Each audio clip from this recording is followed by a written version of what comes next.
Hej, jestli už z tohoto nic nesestříháme, tak jsme fakt retardí. Dobrý den, jedu dobře. Musíte tam. Na ples sportovky? Tam? Dobře. Kámo, jsem největší retard. Včera jsem si místo cíga zapál pár petard. Yo. Běhám v centru jako mumie. Necítím hubu, ruce taky ne. Velím foby na dle. Mám pochroumaný svěrač. Furt to za mnou visí, připadám se jako tahač. Yo. Kámo, jsem největší retard. Naběhl jsem do bazénu, postavil se na start. Skočil na mořínky, ale už mi to tak nevá. Ta vada, že tam nebyla voda. Lepka už srostla.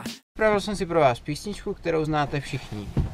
Skákal bez... Tady jde o typa s titulem Retardá. Přírodní detox je to legenda. Zápisky z kroniky, co teď čtem a letím se podělit s příběhama. Tady jde o typa s titulem Retardá.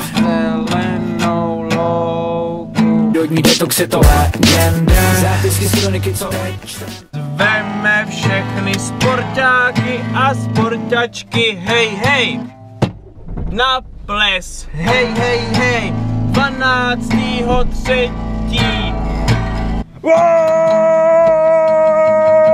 Kámo, jsem největší retoš. Šel jsem kolem lešení a spadl na mě cigoš. A ani nevím proč, když jsem šel v jiný skoš. Byl jsem zneužitý.